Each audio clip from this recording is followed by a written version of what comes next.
నమస్తే రమ్మగారు. నమస్తే జయ. ఏదైనా మంచి స్టోరీ చెప్పండి రమ్మగారు. 2 భాగాలు కథ చెప్దామా? సూపర్. సరే. పూర్వం అంట ఒక అడవికి దగ్గరలో ఉన్న ఒక చిన్న నిరుపేద కుటుంబం ఉండేది. అడవికి దగ్గరలో ఉంది వాళ్ళ ఇల్లు. చాలా చిన్న పాక. ఆ భార్య భర్త, వాళ్ళకి 6 ఆడపిల్లలు. 6 పిల్లలు. ఆ తిండికి బట్టకి ఏమీ లేవు వాళ్ళ దగ్గర. బట్టలు చింకి పాతలు కట్టుకునేవారు. బట్టతలతో బాధపడుతున్నారా? లేటెస్ట్ టెక్నిక్ తో శ్రీరూప్ కాస్మెటిక్ క్లినిక్ లో హెయిర్ ట్రాన్స్ప్లాంటేషన్. ఆయన పోయి అట్లా ఇట్లా తిరిగి ఏవో 2 కట్టెలు కొట్టుకొచ్చి ఆ కట్టెలు ఊళ్ళోకి వెళ్ళి అమ్మి వచ్చిన పావలా 10 పైసలు అర్ధనాతోటి, ఆ రోజుల్లో అవే కదా, రూపాయలు లేని రోజులు. అవును. ఎట్లో గట్లా పిల్లలకి పొట్ట నింపేవారు అర్ధాకలతోటి. పెద్ద ఏమీ లేదు. ఎప్పుడైనా ఎవరైనా యాయవారం వెళ్తే ఎవరైనా ఏదైనా కాస్త మంచి వస్తువులు, తీపి వస్తువులు ఇస్తే అవి ఆ పిల్లలు తినేవాళ్ళు. ఎట్లా అసలు ఎంత కష్టంగానో జీవితాలు లాగుతుంటే వాళ్ళకి ఇంకా పెళ్ళిళ్ళు పేరెంటాలు ఏం చేస్తారు? అవును. చాలా దిగులుగా, కష్టంగా, బాధగా అలా నడుస్తూ ఉండేవి. పిల్లలు ఎప్పుడూ దుఃఖంగానే ఉండేవారు. ఎదిగిన పిల్లలుగా ఉండేవాళ్ళు కాదు, సామాన్యంగా ఉండేవాళ్ళు. పిల్లలు అందంగా ఉండేవాళ్ళు కానీ ఏవి ఇంకా ఎదుగు లేదనమాట. బక్కగా సామాన్యంగా ఉండేవాళ్ళు. ఈ రోజులు ఇలా గడుస్తుంటే ఒకసారి ఏమైందట, ఆవిడ ఏం చేసేదట, బయట అడవికి దగ్గరలో ఉన్నారు కదా, గడ్డి బాగా ఉంటే ఆ గడ్డి కోసుకొచ్చి శుభ్రంగా అంత రుబ్బి అన్ని బియ్యం కలిపి రుబ్బేసి అట్లు పోసిచ్చేది. అట్లల్లే పోసిచ్చేది. ఏముంది, పొయ్యిలో పుల్లలు ఉండేవి, ఓ రాయి పెట్టినా పెనంగా ఉంటుంది, ఆ పోసిచ్చేది. ఆ పోసిస్తే పిల్లలు బయట కూర్చొని తింటుంటే కాకులు ఎత్తుకుపోయినాయి. అట్లని పిల్లలంతా లబోదిబోమని అరిచేట. కాకులు ఎత్తుపోయినాయి, లేకుండా పోయింది, ఇది పోయింది, అది పోయిందని అరిచేసరికల్లా ఆవిడ చిచ్చి ఏం బతుకులు ఇవి, పిల్లలు కనీసం తిండి కాదు కదా, ఇట ఏదైనా చేసి పెట్టేందుకు కూడా గతి లేకుండా పోయింది. పాడు పిల్లలు, ఇంతమంది పిల్లలు పుట్టుకొచ్చారు, ఏ పూలో సింహం వస్తే దాని మొహాన్ని పారేస్తాను ఈ పిల్లల్ని, కనీసం దాని పొట్టైనా నిండుతుంది, ఏ పూలేదాన్ని కొట్టేస్తాను అని గట్టిగా ఆవిడ ఏడ్చుకుంటూ తిట్టుకుంటుందట. ఆ దారినే ఒక పులి వెళ్తుంది. అడవికి దగ్గరలో కాదు వీళ్ళుంది. అదేం చేస్తుంది, పులి లోపలికి నడిచి వచ్చింది. హడిలిపోయారు వీళ్ళు, భయపడిపోయి పరిగెత్తారు ఇంట్లోకి. వాళ్ళ ఇల్లు ఎంత, అది 2 గదుల ఇల్లు. ఓ వెనకాలకో వంటగది, ముందుకో పంచ. వాకిట్లో కూర్చున్న పిల్లలు పొలోమని పరిగెత్తారు ఆడపిల్లలంతా. తల్లి హడిలిపోయింది. పులిని చూసి ఏం చేయాలో తెలియలే.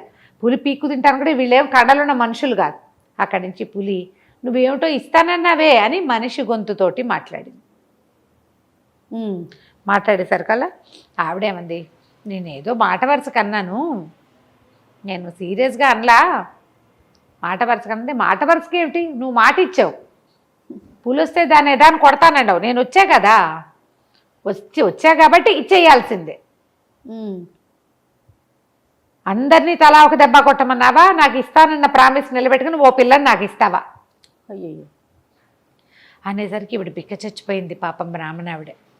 సరే ఏమంది, పిల్లలందరికీ తలా ఒక దెబ్బ తగిలితే, అందు బదులు ఓ పిల్లని వదిలేస్తే కనీసం ఒక 2 అట్లయినా మిగులుతాయి. ఏదో పిల్లని తీసుకెళ్ళి బాబాబు మిగిలిన పిల్లల్ని ఏం చేయబాక, వీళ్ళకి వైద్యాలు గిజ్జాలు నేను చేయించుకోలేను అనేసరికి సరే ఆ పిల్లలందరూ చూసింది పులి. ఆ పిల్లల్లో ఆఖరి పిల్ల సన్నగా రేవటలేవు, 14 ఏళ్ళది. ముక్కు మొహం ముచ్చటగా బాగుంటాయి, సన్నపిల్ల. సరే ఈ చిన్నపిల్లని ఇవ్వమని అనేసరికల్లా అందరూ ఏడ్చారు. అయ్యో అయ్యో చిన్నపిల్లని ఇచ్చేస్తావా అని ఏడ్చారు. ఆ చిన్నపిల్లకు కూడా విసుగు పుట్టింది. ఇందాక పాపం అట్లు తింటుంటే కాకెత్తుపోయింది అట్లని. పోన్లేమ్మా ఇచ్చేసేయి, ఆ పులితో వెళ్ళిపోతాలే, తినేస్తే తినేసిందిలే అని అనేసరికి పులి అంది, నేనేం తినేను, పెళ్లి చేసుకుంటా, తిన్ను, నాకు పెళ్ళం కావాలి, మాకు బోళ్ళంత పనులున్నాయి అక్కడ ఇంటి దగ్గర, మా ఇంటి దగ్గర పనులన్నీ చేసి పెట్టేందుకు ఒక పిల్ల కావాలి. నీ అంతటి నువ్వే కదా ఇస్తానన్నావు, నేనేమైనా వచ్చానా మీ ఇంటికి? అదే కదా, నువ్వే ఇస్తానన్నావు కాదు మరి, అందుకని ఇచ్చేసేయి, పిల్లని పెళ్లి చేసుకుంటానంటే. పులి పిల్లని పెళ్లి చేసుకోవటం ఏమిటో అర్థమై చావదు వీళ్ళకి. సరే వెళ్దాం పద వెళ్ళిపోదాం, మన ఇంటికి వెళ్ళి అక్కడ ఇంటికి వెళ్ళాక పెళ్లి చేసుకుందాం. పిల్ల ఏడ్చుకుంటూ బయలుదేరింది. వీళ్ళంతా కూడా ఏడుస్తూ సాగనంపారు. ఏం చేస్తారు, సరే పెళ్లి చేసుకుంటానంటోంది, తినేదు చంపేయదు, పోనీళ్ళు అంతవరకు. పైగా పులి ఏం చెప్పిందంటే, నువ్వేం బెంగపెట్టుకోవద్దు, మీ ఇంటి దగ్గర అంటే తిండి తిప్పలు లేవు, మా ఇంటికి వెళ్ళే దారంతా పళ్ళే, హాయిగా మీ పిల్ల పళ్ళు తింటుంది, కావాల్సింది వండుకుని తింటుంది అన్నీ ఉన్నాయి మా ఇంట్లో. పులి ఇంట్లో ఏముంటాయి? వీళ్ళు అదేదో చెప్తోంది, సరేనని పంపించారు. సరే ఈ పులి ఏం చేసింది, ఆ పిల్లని వెంబడి పెట్టుకుని నడవటం మొదలుపెట్టింది. మధ్యదారిలో ఎన్ని పళ్ళ చెట్లో కనిపించాయి.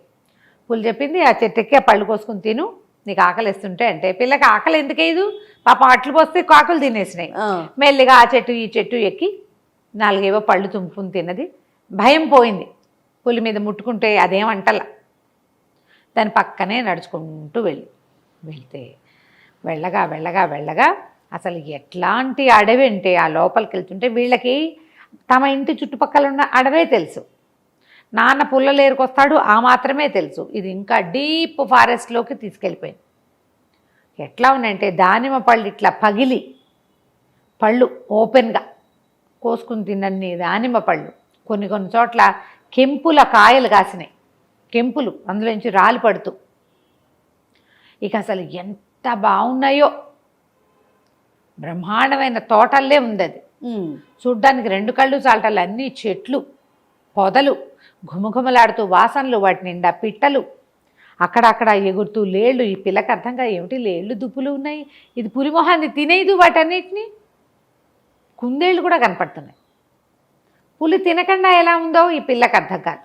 సరే వెళ్ళగా వెళ్ళగా ఆ పెద్ద పురాతనంగా ఉన్నాయి తోటలాగా ఉన్న దాని లోపల బ్రహ్మాండమైన భవనం ఒకటి ఉంది. ఆ భవనంలోకి వెళ్ళేసరికల్లా ఎన్ని సామాన్లు దాని నిండా. భవనం ఏంటి, పులికి ఎందుకు ఉంటుంది? పిల్లకి అంత ఊహన్న పిల్ల కాదు, కానీ దాన్ని 14 ఏళ్ల పిల్లకి ఆ మాత్రం తెలుస్తుంది కదా. ఇంటి నిండా సామాన్లు, సోఫాలు, కుర్చీలు. పిట్ట పురుగు మనిషి అన్నవాడు లేడు, కానీ శుభ్రంగా ఉంది. లోపలికి వెళ్ళింది. వంట ఇంట్లో ఎన్ని భక్ష్యాలు ఉన్నాయో. సరే సామాన్లు ఉన్నాయి, అన్నం వండుకుని తిను అని చెప్పి అన్నం వండుకుని తినేసింది. దారిలో తిన్న పళ్ళు దారిలోనే అరిగిపోయినాయి. దానికి బ్రహ్మాండంగా ఆకలిస్తోంది. కాస్త అన్నం పొయ్యి వెలిగించుకుని, పొయ్యి వెలిగించే సామాన్లు అన్నీ కనపడుతున్నాయి. అన్నం వండుకుని తిన్నది సుష్టుగా. అక్కడి నుంచి పోయి పడుకుంటావా అని అడిగితే పడుకుంటాను. ఈ పడుకోవడానికి వెళ్ళేసరికల్లా ఒక పెద్ద మంచం, బ్రహ్మాండమైన పరుపు, హంసతూలికా తల్పంలాగా ఉంది. ఎంత పెద్ద మంచమో.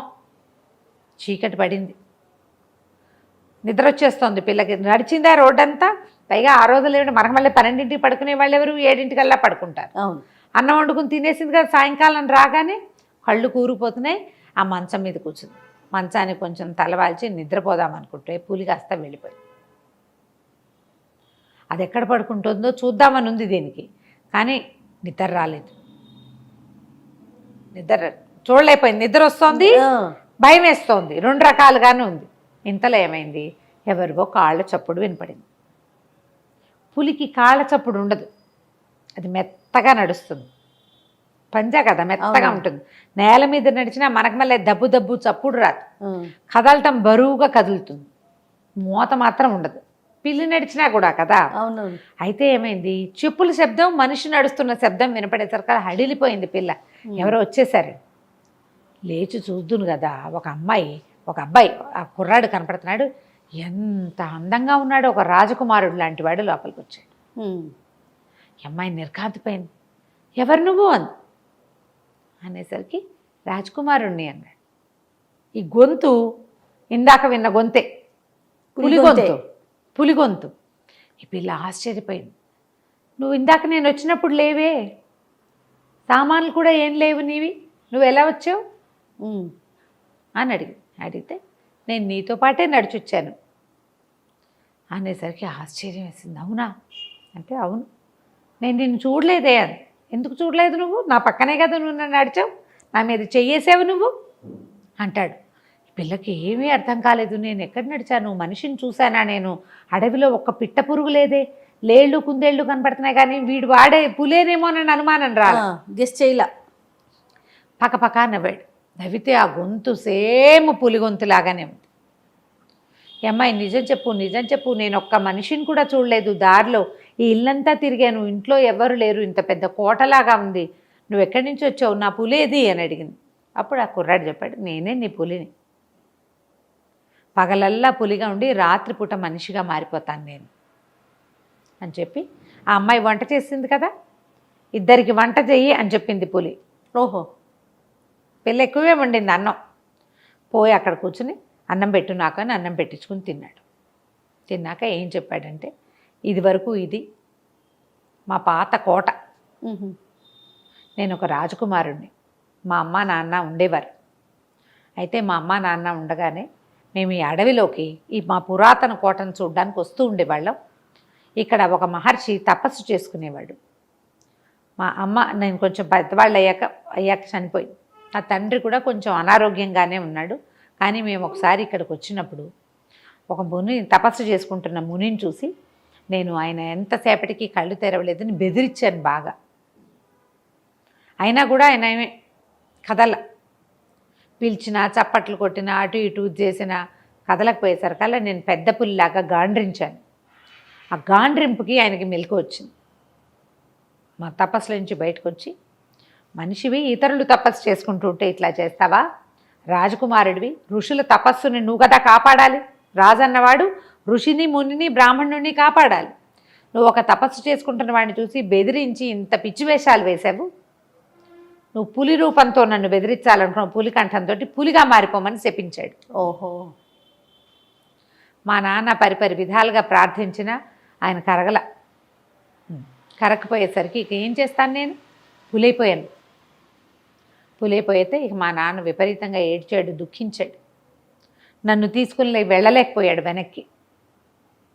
నన్ను వెనక్కి తీసుకెళ్ళిపోయాడు. ఎట్లా ఈ పులిగా ఉన్నవాడిని ఎట్లా తీసుకెళ్ళలేదు.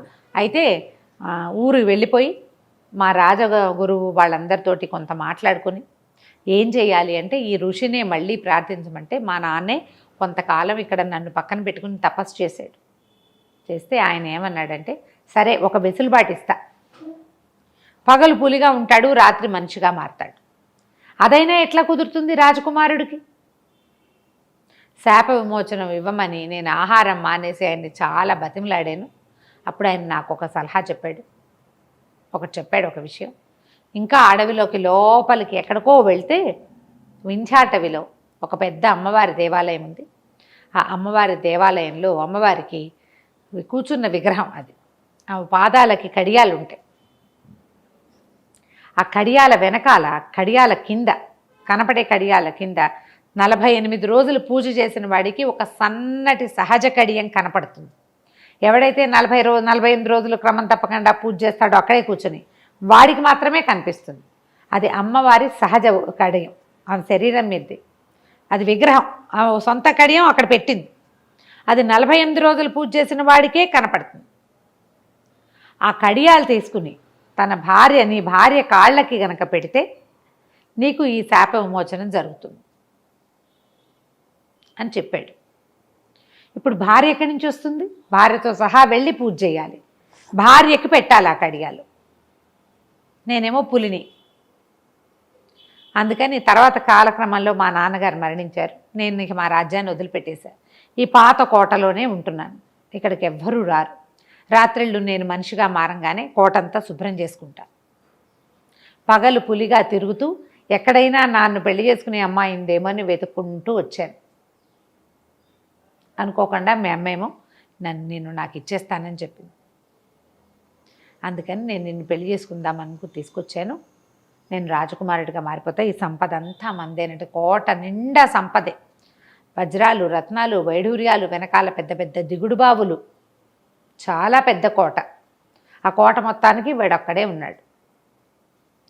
సరే అమ్మాయి ఒప్పుకుంది. రేపొద్దున మనం పెళ్లి చేసుకుందాం. అందుకే రేపొద్దున ఎట్లా చేసుకుంటారు? తెల్లవారేసరికి పులైపోతారు. సరే 2-3 రోజులాగి పెళ్లి చేసుకుని అప్పుడు మనం ఆ అమ్మవారి దేవాలయం వెతకడానికి వెళ్దాం అనుకున్నారు. పెళ్లి చేసుకున్నారు, కలిసి ఉండేవారు. మెల్లిగా బయలుదేరారు. పగలల్లా పులిగా, రాత్రిపూట రాకుమారుడిగా మారుతూ ఒక్కో ఊరు దాటుకుంటూ ఆ ప్రత్యేకమైన ఆ అమ్మవారి దేవాలయం కోసం వెళ్ళటం మొదలుపెట్టారు. వీళ్ళకి అదేదో వింధ్యాటవి అంటే అది ఎక్కడికో వెళ్ళాలి. మధ్యలో ఎన్ని ఊళ్ళో దాటారు. ఎక్కడ తిండి దొరికితే అక్కడ తిన్నారు. డబ్బులు పట్టుకెళ్ళటానికి ఆ పిల్లకి అంత తెలీదు కూడా. అతను పగలైతే పులిగా అయిపోతాడు, రాత్రిళ్ళు ప్రయాణం సాగదు. రాత్రిపూట ప్రయాణం కుదరదు కదా అడవుల్లో. ఆ. అక్కడి నుంచి రాత్రిపూట మధ్యలో ఏదైనా ఊరు దొరికితే అక్కడ వాళ్ళ ఎవరిళ్లలోనో కొంచెం ఆశ్రయం పొందటం, ఆహారం ఏది దొరికితే అది తింటాం. అట్లా వెళ్ళగా వెళ్ళగా వెళ్ళగా వెళ్ళగా చివరికి వాళ్ళకి ఒక దేవాలయం కనపడితే ఇదే అయ్యుండొచ్చని భావించారు. కాకపోతే తెల్లారిపోయింది, ఇతను పూలైపోయాడు. పూలైపోతే జనాలంతా కాకావికలే పరిగెత్తేశారు పులిని చూసేసరికి. అమ్మాయి వస్తుంది కానీ పక్కన అమ్మాయి పులి కలిసి వస్తున్నారని అనిపించలా. పులి వస్తుంది అనుకున్న ఆ పూజారి గబగబా గుడి మూసైపోయాడు. కానీ పులి వెతగా గాండ్రించి అతన్ని భయపెట్టి మొత్తానికి గుడి తెరిచి ఉంచేలాగా చేసింది. తీరా వెళ్తే వాళ్ళకి కనపడింది పెద్ద సమున్నతాకారంలో ఉన్న అమ్మవారి విగ్రహం. ఆవిడట ఓ కాలు పైకి ఓ కాలు కిందకి పెట్టు కూర్చుంది. పెద్ద పెద్ద కడియాలు ఉన్నాయి ఆ విగ్రహానికి. ఇంకేం కనిపించట్లా. అదే వింధ్యవాసిని అమ్మవారి దేవాలయం. సరే అక్కడి నుంచి ఆ పూలు అక్కడ కూర్చుని ఉంటే ఈ అమ్మాయి పోయి బయటికి వెళ్ళి ఆల్రెడీ పూజారి దీపారాధన అది చేసేసి ఉన్నాడు. పొద్దుటిపూట కదా, చుట్టుపక్కల అక్కడి నుంచి వెతుకొచ్చి కాసినన్ని పువ్వులు కోసుకొచ్చింది, పళ్ళేవో పట్టుకొచ్చింది. ఇక గుళ్ళోకి వచ్చి అమ్మవారిని యథావిధిగా అర్చించి, బ్రాహ్మణ పిల్లే కదా కొంచెం పూజా విధానం వచ్చు, ఆ ఉన్న దీపారాధనతో మెల్లిగా అగరవత్తులు అవి వెలిగించి టెంకాయలు ఏవో పెట్టుంటే అవి కూడా కొట్టి ఇవి నివేదన చేసింది. సాయంకాలం వరకు వీళ్ళే ఉన్నారు. జనాలు మధ్యలో వచ్చి చూస్తున్నారు, పూలు ఉందని పారిపోతున్నారు. రెండో రోజు పొద్దున్న చూశాడు అర్చకుడు, పూలు అక్కడే ఉంది. పూలు ఉందని టమ్కేశారు. ఆ పులిని అక్కడి నుంచి తరమడానికి ఏ ప్రయత్నమో వాళ్ళు చేయలే. వాళ్ళకి దగ్గరలో రాజాస్థానం కానీ ఏమీ లేదు. అడవి మధ్యలో కొన్ని చిన్న చిన్న ఊళ్ళ సమాహారం మధ్యలో ఈ దేవాలయం ఉంది. చిన్న ఊళ్ళలో నుంచి ఎవ్వరూ ఏ ప్రయత్నమూ చేయలే. పులిని తరమాలంటే వేటగాళ్ళు కావాలి. అవన్నీ చిన్న ఊళ్ళు, అక్కడికి పులి సంచారం అలవాటు ఉన్న అడవి కాదది. ఈ పులితో ఏం చేయాలో వాళ్ళకి తెలియదు, వాళ్ళకి తెలియద్దు. ఓకే. అక్కడి నుంచి రోజు పూజ చేసుకునే వాళ్ళ పళ్ళు కోసుకొచ్చేది పిల్ల. రాత్రులు భార్యాభర్త కులాసాగా ఉండేవారు. తెల్లారేసరికల్లా మళ్ళీ అతను పూలైపోయేవాడు, అమ్మాయి పువ్వులు కోసుకొచ్చేది, పూజ చేసేది. ఇట్లా 48 రోజుల పాటు అక్కడే ఉండిపోయి ఆ దేవాలయంలోనే పూజ చేస్తూ ఉన్నారు నిరాటంకంగా. చేయగా 48 రోజులు గీతలు గీసుకుని లెక్క పెట్టుకున్నారు. లెక్కలు ఎట్లా తెలుస్తాయి వాళ్ళకి? మా దేవాలయంలో అక్కడ ముగ్గేసే శుద్ధలు లాంటివి కనపడితే ఒక గీట్లు పెట్టుకుని 48 రోజులు పూజ చేశారు. పూజ చేస్తే 48 రోజులు అయ్యేసరికల్లా అమ్మవారి విగ్రహంలో కళ పెరిగినట్టుగా ప్రత్యేకంగా కనపడుతోంది. ఈ రోజుతోటి 48 రోజులు పూర్తయినాయి అని అనుకుని అమ్మవారి పాదాలకేసి పరీక్షగా చూస్తే ఆ కడియాలు ఉన్నాయి విగ్రహానికి. దాని వెనకాల ఒక సన్నటిది తీగ లాంటిది ఒకటి కనపడుతోంది. కానీ అమ్మవారి మీద చెయ్యేసి తీసుకోవద్దు, భయం వేసింది వాళ్ళకి. ఎట్లా చెయ్యాలో తెలియలే. అక్కడి నుంచి ఇద్దరు పరిపరి విధాలా ప్రార్థించారు. నా శాపం తొలగించు, నన్ను మనిషిని చెయ్యి, నా భార్యకి సుఖం లేదు, ఎలా బతకాలో తెలీదు, ఎవరిదైనా బాణమో కత్తో కర్రో తగిలితే చచ్చిపోతాను, నీకు వాహనంగా ఉండవలసిన వాడిని, నేను పులినే అయిపోతే వాహనంగా ఉండేవాడిని, ఈ సగం మనిషి సగం పులి బతుకు చాలా కష్టంగా ఉందని అమ్మవారిని పరిపరి విధాల ప్రార్థన చేసి పాదాల మీదే చెయ్యేస్తాడు. ఏమీ అనలా, విగ్రహం కదల్లా. లేకపోతే ఆవిడ ఏమైనా బయటకు వచ్చి ఏమైనా చేస్తుందేమో, మరి ఆ కాలం అది కదా. అయితే అతను ఏం చేశాడు, నిదానంగా కడియాల వెనకాల ఉన్న సన్నటి తీగ లాంటి కడియాలని తీసుకున్నాడు. ఆవిడ కూడా అమ్మవారు ఏంటంటే ప్రసన్నురాలయ్యి తన వాహనప స్వరూపంలో ఉన్న ఈ కుర్రవాడి మీద జాలిపడి వాడి జీవితం బాగుపడటం కోసం ఊరుకుంది, మాట్లాడకుండా. కిమ్ అనలేదన్నమాట. బుళ్ళని ఆయుధాలు ఉన్నాయి, 8 చేతులతోటి ఉంది అమ్మవారు. ఓకే. దుర్గా స్వరూపంలాగా. అక్కడి నుంచి ఓడదీసి వాటిని తీసుకొచ్చి కళ్ళకు అద్దుకుని భార్య కాళ్ళకి పెట్టాడు. పెట్టంగానే ఇది ఎప్పుడు చేశాడు? పులిగా ఉన్నప్పుడు కాదుగా, సాయంకాలం ఆ రాత్రికి పడుకున్నారు. 49వ రోజున అతను పులిగా మారలా. ఇంకా తెల్లారేసరికి పులి అయిపోవాలి కదా. అక్కడి నుంచి గుళ్ళో బోళ్ళని గంటలు కొట్టి చుట్టూ వాడు కూడా చెట్లెక్కి కొన్ని పళ్ళు ఇన్ని పువ్వులు కోసుకొచ్చి ఇద్దరు యథావిధిగా అమ్మవారిని అర్చన చేసి అక్కడి నుంచి బయలుదేరి టౌన్ ప్లేస్కి బయలుదేరారు. మధ్యదారిలో అంతకుముందు ఎక్కడైనా ఆగడానికి భయం, ఇప్పుడు ఏ భయాలు లేవు. ఇంకా అతను శాశ్వతంగా మనిషిగా అయిపోయాడు. చక్కటి దగదగలాడే బట్టలు, మంచి వర్చస్సు, చాలా అందమైన పిల్లాడు. వచ్చే దారిలో ఒక చీకటి పడంగానే ఒకళ్ళు ఇంటి దగ్గర ఆగారు. వాళ్ళు చక్కగా వీళ్ళకి రాత్రి ఉండండి అని అట్టు పెట్టుకున్నారు. ఇంకా ఇంకో రోజు నడిచారు. ఈసారి ఆగిన ఇంట్లో పరమ పేదవాళ్ళు వచ్చి ఇంకి చాప ఉంది, వాళ్ళ దగ్గర ఏమీ లేదు, చాప మీద పడుకుంటారా, మరి మా దగ్గర ఇంకేమీ లేదు, మా దగ్గర ఇదే ఉందని గంజో ఏదో పోసారు. ఈ అమ్మాయి చిన్నప్పటి నుంచి గంజి గడ్డి రొట్టెలు తిని పెరిగిన పిల్ల. వాడంటే రాజకుమారుడు కదా. కానీ వచ్చిన అబ్బాయిని చూసి వాళ్ళు మైమరిచిపోయారు. ఏమిటి రాజకుమారుడు వచ్చేసాడు మా ఇంటికని. ఇతను వీళ్ళందరినీ జ్ఞాపకం పెట్టుకున్నాడు తనకు సహాయం చేసినందుకు. సరే చక్కగా తిరిగి వచ్చేసారు. వచ్చేసి తమ పాత కోటలో హాయిగా నివాసం ఉన్నారు. మనుషులు లేరుగా, ఎవరు, అడవి మధ్యలో ఉంది కదా. వాళ్ళే అన్ని పనులు చేసుకునే వాళ్ళు. భార్య భర్త కులాసాగా కొంతకాలం గడిపాక ఈ పిల్ల కాస్త గర్భవతి కొంచెం 3-4 నెలలు వచ్చేసరికి నా 5వ నెలలో ఈ మొట్లా వచ్చింది. మా అమ్మని చూడాలనిపిస్తోంది అని రోజు అడిగేసరికి సరే తీసుకెళ్తానన్నాడు. అక్కడి నుంచి బోళ్ళంత డబ్బు దశకం మూటలు కట్టారు. వాళ్ళకి తీసుకెళ్ళి ఇవ్వడానికి వెళ్ళారు. పళ్ళు పువ్వులు అన్నీ అక్కడ దొరికేవి. వాళ్ళ దగ్గర దొరకవు కదా, దానిమ్మలు అవన్నీ. ఇన్ని పళ్ళు మూట కట్టుకుంది, మోసుకెళ్ళాలి కదా. అమ్మాయి పళ్ళు పట్టుకుంది, అతనేమో మణులు మాణ్యాలు ధనం కొంత పట్టుకున్నాడు. నగలు నాణ్యాలు అత్తగారికి వదిన గారులకి అన్నీ పట్టుకుని ఇద్దరు చెరుకో మూట మోసుకుంటూ వెళ్ళేసరికల్లా ఈ పక్కని కుర్రాన్ని చూస్తే వాళ్ళమ్మ వాళ్ళు ఆశ్చర్యపోయారు. అయ్యో నీ కడుపుడుక, ఆ పులిని చంపేసి ఎవడో కుర్రాన్ని పెళ్లి చేసేసుకుంది, ఇది అట్లా చేస్తారా, బ్రాహ్మణం ఓ పెళ్లి చేసుకుంటే వాడితో పాటు ఉండాలి. పులి నిన్ను పెళ్లి చేసుకుంటానని మానవ స్వరంతో చెప్పింది కదా, ఇట్లా చేసావు అంటే అప్పుడు అబ్బాయి చెప్పాడు, నేనే ఆ పులిని, ఒక శాప విమోచనం అయింది అని చెప్పాడు. సరే వాళ్ళు సంతోషించారు. అయితే ఇతని డబ్బులన్నీ మూటలు పట్టుకెళ్ళాడుగా, వాళ్ళకి ధనం ఇచ్చాడు. ఆయన పోయి ముసలాయన బయటికి వెళ్ళి బోళ్ళంద బియ్యము పప్పులు అన్నీ తెచ్చి చక్కగా రుచిగా వండి పెట్టి అట్టి పెట్టుకున్నారు. 2 పూటలు ఉన్నాక వెళ్ళిపోదాం అనుకున్నారు. ఈ అక్క చెల్లెళ్ళల్లో ఈ పిల్ల ఆఖరి పిల్ల కదా, పై పిల్లకి సేమ్ డిట్టో ఒక్కటే పోలిక. కంట్లో మాత్రం ఒక తెల్ల మచ్చ ఉంటుంది ఆ అమ్మాయికి, ఇదే పోలిక. ఆ పిల్లకి ఏమనిపించింది, బోసిని ఇది నేను ఒకేలా ఉంటాం, దీనికి ఇంత వైభోగమా, ఇంత చక్కటి మొగుడా, ఇంత సంపద, ఇంత హాయిగా కులాసాగా ఉంది అని చాలా కష్టంతో వచ్చింది. అయితే నేను కూడా వీళ్ళతో వెళ్తానని తల్లిని అడిగింది, కానీ తల్లి ఒప్పుకోలే, వద్దు అన్నారు. అయితే అమ్మాయిని పురిటికి ఇక్కడే ఉండమంటే కాదు మా ఇంటికి వెళ్ళిపోతాను, సహాయం ఎవరు లేరంటే వెళ్ళేటప్పుడు ఎవరినైనా సహాయంగా తీసుకుని వెళ్తామన్నారు.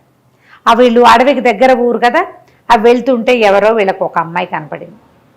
ఎవరు లేరు, ఒకదాన్నే అడవిలో పుల్లలు ఏరుకుని తెచ్చుకుని పొట్ట పోసుకోవడానికి వెళ్తున్నాను అనేసరికల్లా అతను ఏమన్నాడు, అమ్మాయి మాకు సహాయంగా ఉంటావా, కొంచెం పెద్దది అమ్మాయి, మా ఇంటికి రా, ఈ అమ్మాయి కడుపుతో ఉంది, రేపు ఎప్పుడో కనబోతుంది, చంటి పిల్లాడు పుడతాడు, పిల్లాడిని పెంచుకోవడానికి మాకు మనుషులు అవసరం, నేను కూడా మెల్లిగా కొంచెం సైన్యాన్ని డెవలప్ చేసేందుకు ప్రయత్నం చేసుకుంటాను, ఊళ్ళ నుంచి మనుషులను తెచ్చుకుంటా, నేను అటు ఇటు వెళ్ళాలంటే ఈ అమ్మాయికి ఒక తోడు కావాలి, క్రమంగా నేను తెచ్చిన మనుషుల్లో ఎవరినైనా ఒకరిని చూసుకుని పెళ్లి చేసుకుందు కానీ నువ్వు, మా తర్వాత మా కోట చూసుకునేందుకు నువ్వే మాతో ఉండని పిలిచాడు. పిలిచేసరికల్లా అమ్మాయి ఒప్పుకుంది, వీళ్ళతో పాటు బయలుదేరేసరికల్లా ఈ అక్క ఏం చేసింది, వాళ్ళంత దూరాన్ని నడుస్తుంటే వాళ్ళకి కొంత దూరాన్ని నడుచుకుంటూ ఇంట్లో తల్లికి చెప్పకుండా వీళ్ళ వెనకాల పడి వచ్చేసింది. దూరంగానే ఉంది. వీళ్ళు ఇంటికి వెళ్ళంగానే ఆ పూట రాత్రి పడుకున్నారు. అక్క లోపలికి రాల, అడవిలోనే వెళ్ళిపోయింది. అడవంతా చూసుకుంటూ ఉందన్నమాట. రాత్రి ఏదో చెట్టు ఎక్కి పడుకుంది. వాళ్ళకి ఏం భయాలు లేవు, అడవి దగ్గరలో ఉన్నారు కదా. తెల్లవారిన తర్వాత అబ్బాయి ఏమన్నాడు, నేను వెళ్ళి మనకి ఇంతకుముందు సహాయం చేశారా 2 కుటుంబాల వాళ్ళు, రాత్రి వెళ్ళి పడుకున్నాం, వాళ్ళ ఇళ్లలో కొంత ధనం ఇచ్చొస్తా, తర్వాత వాళ్ళ దగ్గర ఎవరైనా పనివాళ్ళు సహాయకులు సైనికులు వాళ్ళు ఉంటే మనం ఇక్కడ రాజ్యాన్ని పెద్దది చేసుకుందాం మెల్లిగా, నీకు ఈ తోడు ఎక్కొచ్చింది కదా, పని మనిషి సహాయం ఎలాగో ఉంది కదా, ఆమెను తోడు ఉంచుకుని నువ్వు ఉండమంటే ఆ పిల్ల బతిమలాడింది, కానీ పర్వాలేదన్నాడు. వెళ్ళాడు. అమ్మాయి వద్దు ఒకదాన్నే ఉండలేనంటే ఈ అమ్మాయి తోడుంది కదా అని బతిమలాడాడు. సరే బాగానే ఉంది, ఉన్నారు. ఉన్న తర్వాత ఏమైంది, అతను వెళ్ళిపోతే అతను వెళ్ళిపోవటం చూసి ఈ అక్క వీళ్ళ ఇంట్లోకి వచ్చింది. ఇంట్లోకి వచ్చి చెల్లెల్ని పలకరించింది. ఇద్దరు చాలా సంతోషించారు. ఒకే పోలిక, ఆడుకుంటూ పాడుకుంటూ ఉన్నారు. ఈ పనమ్మాయికి తెలిసింది అక్క కూడా వచ్చింది అని. రోజులు గడుస్తుంటే అమ్మాయికి 5 నెలలు వచ్చినాయి. మెల్లిగా నెలలు పెరిగినాయి. 7వ నెల వచ్చాక ఈ ఇంట్లో హాయిగా ఉండటం, కులాసాగా తిరగటం, ఈ పళ్ళన్నీ తినటం, నగలు వేసుకోవటం, మంచి మంచి బట్టలు కట్టుకోవటం, బోల్డ్ అని పదార్థాలు తిండి, సహాయం చేయడానికి పనమ్మాయి ఉండేసరికల్లా చక్కగా వంట వండి పెట్టడం, ఉయ్యాలలు ఊగటం, ఓ తూగుటు ఉయ్యాల, ఆ హంసతూలిక తల్పాలు, ఇవన్నీ చూసి అక్కకి భలే కుళ్ళుగా ఉండేది. ఎలాగైనా దీన్ని తప్పించి దీని ప్లేస్లోకి వెళ్ళిపోవాలి, నేను ఆ రాజకుమారుడితో సుఖాన్ని అనుభవించాలి అని పుట్టేసింది. అయితే ఏంటంటే వీళ్ళ కోటలో కొంచెం వెనకగా నుయ్యులు బావులు ఉన్నాయి కదా, ఒక పెద్ద బావి ఒకటి ఉంది. అయితే ఒక పూట ఏం చేసింది, బావిలోకి చూద్దాం, బావిలో ఏముందో చూద్దామని చెల్లెల్ని అక్కడికి తీసుకెళ్ళింది. వీళ్ళకి 2-3 బావులు ఉన్నాయి.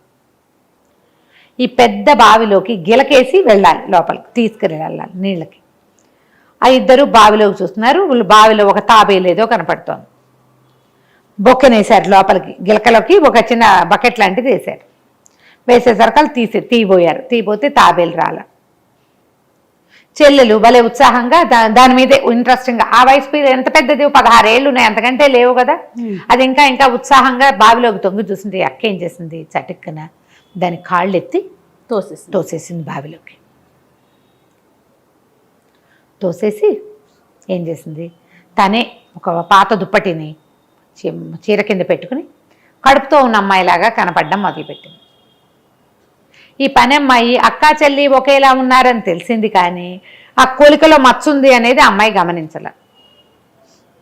మధ్యాహ్నం దాకా అటు ఇటు తిరిగాక సాయంకాలం చీకటి పడ్డాక అక్కేదమ్మా అని అడిగింది. ఈ పిల్ల పొట్టెత్తుగా ఉంది కదా, ఉండేసరికల్లా మా అక్కయ్య ఇందాకే మధ్యాహ్నం మా అక్కయ్య ఊరికే అలాంటిది తిక్కది, మా నాన్న జ్ఞాపకానికి వచ్చాడది, వెళ్ళిపోతానంది అంటే, అయ్యో ఒకదే ఎట్టా వెళ్ళిందమ్మా అంది. ఒకతే రాలా, అట్లాగే వెళ్ళిపోయింది అని చెప్పింది. ఈ 7వ నెల వచ్చింది. 2 నెలల తర్వాత అతను వచ్చాడు. అమ్మాయికి 7 నెలలు అనుకున్నాం కదా, వచ్చాడు. ఈ భార్యని గుర్తుపట్టల, పెళ్ళామని అనుకున్నాడు. ఈ గర్భవతిగా ఉంది కదా, దానికి అవి ఇవి తినిపించి ఉయ్యాల్లో కూర్చోబెట్టి ఊపి కబుర్లు చెప్పేవాడు. అక్కడి నుంచి కొంతమంది పని వాళ్ళని ఎవరినో తీసుకొచ్చాడు, కొంతమందిని తెచ్చాడు. అందరికీ వంటలు చేయటము, ఆ హడావిడి వాళ్ళు ఎస్టాబ్లిష్ చేయటము, చుట్టుపక్కలంతా బాగు చేయించడము, ఆ పనిలో ఉన్నాడు. వారిగా ఆరోగ్యము కుశలము కనుక్కుంటూ ఉండేవాడు. పనమ్మాయి మామూలుగా యథావిధిగా పనిచేసేది. ఈ అమ్మాయి ప్రెగ్నెన్సీ ఉన్నట్టుగానే కొంచెం నెల పెరిగినట్టుగా నటించి చెల్లెల్లాగానే నడుమీద చేయి పెట్టుకుని అటు ఇటు తిరుగుతూ, రాత్రిపూట ఎలాగో భర్త దీని దగ్గరికి రాడు, అతనేదో పనులలో ఉంటాడు, కులాసాగా పడుకుని నిద్రపోతూ ఉండేది. అయితే ఏమైంది, ఆ 9వ నెల వచ్చింది. ఇకనో ఇప్పుడో కంటుంది అమ్మాయి అనుకుంటున్నాడు అతను, కనేస్తుంది అని. ఇంకా కనే పొద్దులు రాలేదు. అయితే ఏమైంది, బయటంతా బాగు చేయిస్తున్నాడు కదా, ఈ బాగు చేతల్లో ఏం చేశాడు, బావులు కూడా శుభ్రంగా పూడికి తీద్దామని ముందు 2 చిన్న బావులు, వాళ్ళు రోజు వాడుకుంటున్న బావుల్లో నీళ్లు చూసి అక్కడి నుంచి పెద్ద బావిలో నీళ్ళు ఎట్టా ఉన్నాయో చూద్దామని చూశాడు. చూసి ఏం చేశాడు, సరే బాగానే ఉంది, నీళ్ల రుచి ఎప్పుడు చూడలేదు, ఎలా ఉన్నాయో చూద్దామని తాబేలు కనపడుతుంది, తాబేలు ఉన్న నీళ్లు తీగా ఉంటాయని బొక్కనేశాడు. వాళ్ళు కోటకి దగ్గరగా ఉన్న 2 బావుల్లో నీళ్లే వాడుకుంటున్నారు. పనమ్మాయి వాడుతోంది, వీళ్ళు స్నానాలకు వాడుతున్నారు, మొక్కలకు వాడుతున్నారు, కొత్తగా వచ్చిన పని వాళ్ళు కూడా. ఈ పెద్ద బావి జోలికి ఎవరు రాల. బావిలో బకెట్ వేసాడు. బకెట్ వేసేసరికి నీళ్లు కలకలా కదిలితే లోపల నుంచి ఒక సన్నగా పాట వినపడుతోంది. జో అని జోల పాట, పులిరాజు కొడుక హాయిగా నిద్రపో అని వినపడుతోంది. ఏంటేదో పాట వినిపిస్తుంది అని అనుకుని, ఇంకా నెలల నిండినే భార్య కనలేదు కదా, అదే పాట పాడుతోందని గబగబా లోపలికి వెళ్ళాడు. అది కూర్చొని ద్రాక్ష పళ్ళు తింటోంది. ఏం పాట పాడావు, మళ్ళీ పాడు బాగుందన్నాడు. నేనేం పాట పాడాను, ద్రాక్ష పళ్ళు తింటుంటేను అంది. అక్కడ ఏదో కుట్టు పని చిన్నపిల్లలకి బొత్త చొక్కాలు కుడుతుంది పనమ్మాయి కూర్చొని, రేపుట్టపోయే చంటి బిడ్డది. పాట ఏం పాడలేదు బాబు, అమ్మాయి ద్రాక్ష పళ్ళు తింటోంది అని. నా పాట వినపడింది అన్నాడు. ఎక్కడా అంది అమ్మాయి పక్కపక్క నవ్వుతూ. పాత బావి దగ్గర అన్నాడు. లటక్కమంది గుండె ఈ పిల్లకి. పాత బావి దగ్గర అని, లేదు ఎక్కడా అని గబగబా బయటకు వచ్చేసరికల్లా అప్పటిదాకా ఆ అమ్మాయి మందిరంలోనే తిరుగుతోంది, కానీ అతను ఏనాడు ఈ 2 నెలల్లో డే లైట్లో అమ్మాయిని చూడలే. డే లైట్లోకి వచ్చేసరికి వెలుతురులోకి వచ్చేసరికల్లా అదేంటి కంటి మీద మచ్చ, ఏమైంది కంట్లో తెల్ల మచ్చ వచ్చింది నీకు అన్నాడు. ఇక్కడ కొలికల మచ్చ. అదే అమ్మాయి ఉలిక్కిపడి బట్టలు ఆరేస్తుంటే నువ్వు కాకి పొడిచింది మొహం మీద, అది తగిలి అట్లా మచ్చబడింది అంది. అతనికి ఆలోచిస్తుంటే ఆ గొంతు దీని గొంతులాగా ఉంది, దీని గొంతులాగానూ లేదు, ఏదో పిలిచేస్తున్నట్టుంది. గబగబా మళ్ళీ నువ్వు ఈ దగ్గరికి పరిగెత్తాడు. అని రాగం తీస్తుంటూ వినపడుతుంటే భార్య చిచ్చి అట్లా వెళ్ళబోక నూతులోంచి వినపడే శబ్దాలు వినకూడదు, రా నువ్వు ఏదో భ్రమలో ఉన్నావని మరి వెనకాల నుంచి పిలిచింది. ఒక్క పూట ఊరుకున్నాడు. అవునేమో అని మర్నాడు పొద్దున మళ్ళీ ఆ వేళకి వెళ్ళాడు 10 గంటలకి. మళ్ళీ పులిరాజు కొడుక నిద్రపో అని పాట వినపడుతోంది. ఇక భార్యకి కేకేసుకొచ్చాడు, రా మీ ఇద్దరు రండి, ఏదో వినపడుతోంది వినండి అంటే పాట అయితే వినిపిస్తోంది. అమ్మాయి నీ భ్రమ అంటే పని అమ్మాయింది. భ్రమ ఏమిటి, అంత బాగా వినపడుతుంటే నీ గొంతే అక్కడ వినిపిస్తోంది అన్నది. అనేసరికల్లా ఇక ఆగలేకపోయాడు. దూకి చూస్తాను నేను, ఏముందో చూస్తానంటే వద్దు బావిలో మునిగిపోతావు, పైకి తేలను కూడా తేలవు, నువ్వు చెల్లెలు తేలలేదు కదా, అందుకని తేలవు, బోళ్ళంత లోతు, వద్దు అని పదే చెప్పింది. చెప్పినా సరే ఇంక వాడు వినలా. నిండు గర్భంతో ఉన్నట్టుగా నటిస్తున్న అమ్మాయిని చూస్తూ ఇదేదో నన్ను మోసం చేస్తోంది ఏమో, అది కాదేమో అనిపించడం మొదలుపెట్టింది. అమ్మాయి గట్టిగా గొంతు పెంచటము, అరవటం, నీకు భ్రమ పిచ్చ కింద నీకు అని అరుస్తుంటే, ఇదేంటి నా భార్య ఎప్పుడూ అరిచింది కాదే, పులి పక్కన నడిచొచ్చిన రోజును కూడా అది అరవలేదు భయంతో. ఈ గొంతు ఈ అరుపు ఈ అమ్మాయిది కాదనిపించేసింది. తేడా తెలిసింది, ఏదో ఉంది తేడా, అదేంటో తెలియదు. వాడికి ఏమనిపించింది, ఇది అడవి, ఏ భూతమో నా భార్యను ఆవేశించింది అనిపించేసింది. అంతేగాని మనిషి మారిపోయిందన్న ఊహ రాలా, అంత తెలియదు కదా. ఏం చేశాడు, దభేల్మని నూతులోకి దూకేసేసరికల్లా అతను అడవి ఈ బావిలో ఒక అరుగు లాంటిది ఉంది లోపల. ఆ అరుగు మీద పడ్డాడు. పడంగానే ఆ అరుగుకి నీటి కింద ఉందన్నమాట అరుగు. ఆ లోపల ఒక తలుపు లాంటిది ఉంది. ఆ తలుపు తెరుచుకుంది. లోపల నుంచి పాట వినపడుతోంది. నిద్రపో పులిరాజు కొడుక అల్లరి చేయకు అని ఇట్లా సంగీతం. పరిగెత్తుకుంటూ వెళ్ళేసరికల్లా ఒక 10 రోజుల పసిగుడ్డుని ఎత్తుకుని తన భార్య అక్కడ కనపడింది. చంటి పిల్లాడు.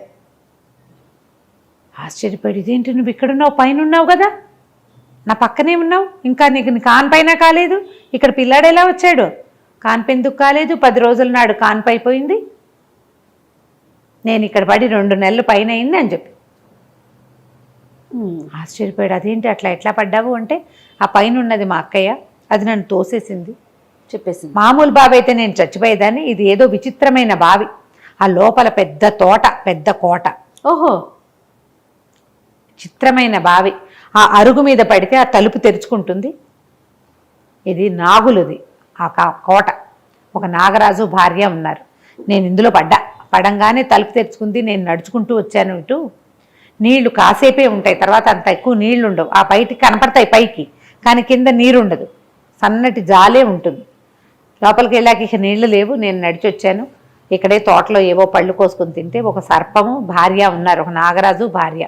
వాళ్ళే నన్ను ఆదరించారు, ఆహారం పెట్టారు. 2 నెలల నుంచి నేను ఇక్కడే ఉన్నాను. 7వ నెలలో పడ్డా, 9 నుండి కన్నాను అని చెప్పేసరికి ఆశ్చర్యపోయాడు. అదే దాని కంట్లో మచ్చ ఉందంటే, మా అక్కయ్యే, మేమిద్దరం ఒకేలా ఉంటాం, ఎక్కువ గ్యాప్ లేదు మా ఇద్దరికి, ఓ ఏడనర్థం పారుంది అంతే.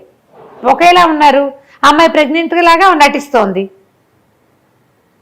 తర్వాత ఏం చెప్పుండేది, పిల్లాడు పుట్టిపోయాడని ఏదో మాయ చేసేసేది, అంతే కదా, అంతే. అక్కడ స్థిరపడిపోయేది వాడి భార్యలాగా. ఈ నూతులో పడిన చెల్లెలు చచ్చిపోయింది అనుకుంది, 7 తేలలేదని నమ్మింది అనమాట. ఏదో అగాధం ఇది, లోపలికి లోతు, చెల్లెలు లోపల పడిపోయింది అని. అదేమో ఇక్కడ ప్రత్యక్షమై. అక్కడి నుంచి ఆ నాగరాజు భార్య వచ్చారు. అల్లుడు గారని చాలా మర్యాద చేశారు. నువ్వు కావాలంటే వెళ్ళిపో, పిల్లాడిని మాత్రం అక్కడ పెట్టేళ్ళమన్నారు. పిల్లవాడిని మాకు ఇచ్చేసేయి అంటే, ఈసారి పుట్టే పిల్లల్లో ఒక బిడ్డను మీకు ఇస్తామని చెప్పి బయటకు వచ్చారు. బయటికి రావటం ఎట్లా, నీళ్ళలోకి దూకి వచ్చారు. వాడు దూకొచ్చాడు, అమ్మాయి నీటిలో పడిపోయి వచ్చింది. వీళ్ళు పైకి ఎలా వెళ్తారంటే, అప్పుడు నాగరాజు పైకి తన చెరచెర పాకొచ్చి, ఆ బొక్కెనుంది కదా తాడు, ఆ తాడుని పైన కట్టేసి కిందకి ఆ తాడు వదిలిపెడితే ఈ రాకుమారుడు ఆ తాడు పుచ్చుకుని తన పైకి వెళ్ళి రాజకుమారుడు, తర్వాత తన పిల్లాడిని ఆ బొక్కెన్లో పెట్టించుకుని పైకి తెచ్చుకుని భార్యను కూడా అట్లాగే పైకి తీసుకొచ్చుకున్నాక అప్పుడు ఈ వెంటనే పని వాళ్ళని కొంతమందిని తెచ్చాడు కదా, వాళ్ళతో సహాయంతో ఈ మర యాక్ట్ చేస్తుంది కదా బోధన్ గారు, వీళ్ళ అక్క, ఈ పిల్ల అక్క, ఆ అక్కనేమో ఓ చీకటి కొట్లో పెట్టించి మా మామగారు వాళ్ళని పిలుచుకురండి అని అక్కడికి పంపించాడు. పంపించేసరికి వాళ్ళు కుటుంబం, ఆ పిల్ల ఏదో అయిపోయింది అనుకుంటున్నారు, ఇక్కడికే వచ్చిందని వాళ్ళు అనుకోవటల్లా. అదేలే వాళ్ళకి వాళ్ళు ఏడుస్తూ వస్తే మీ అక్కయ్య మిస్ అయిపోయింది అని ఏడుస్తూ కూతురుని కావలించుకున్నారు, చంటి పిల్లాడిని ఎత్తుకున్నారు. ఎక్కడికి తప్పించుకోలేదు, మా దగ్గర ఉంది, ఇంత పని చేసింది అని చెప్పేశారు కల్లా వాళ్ళు పక్క కేకలేశారు, పిల్లని అది చేస్తామంటే ఇతను వారించాడు. ఎందుకండి నేను చాలా బాగున్నామని మా సంపద తన కూడా కావాలనుకుంది, అంతే కదా, పోనీలేండి పర్వాలేదు, మీరు మా దగ్గరే ఉండండి, వెళ్ళిపోవద్దు, మీ అమ్మాయిలందరికీ సరైన వాళ్ళని చూసి నేను పెళ్లి చేస్తాను అని చెప్పి చుట్టుపక్కల సామంత రాజ్యాలకి అక్కడికి ఇక్కడికి కబురు చేసి బ్రాహ్మణ కుటుంబాల్లోంచి యువకులను రప్పించి అందరికీ తలా ఒక పని ఇచ్చి తన కోటలో వదిన గారులందరికీ పెళ్లి చేశాడు. ఈ పులిరాజే రాజకుమారుడు. తర్వాత తన భార్యతో గంపెడు మంది పిల్లల్ని కానీ అందులో ఒక పిల్లవాడిని నాగరాజుకి కానుగ్గా ఇచ్చాడు. వీళ్ళ అబ్బాయే నాగుల రాజ్యంలో రాకుమారుడు అయ్యాడనమాట తర్వాత కాలం. కథ కంచికి మనం ఇంటికి. భలే ఉంది రమ్మగారు, చాలా బాగుంది, బాగా చెప్పారు ఆవిడ కూడా. అవునా? నమస్తే. నమస్తే చెయ్యి.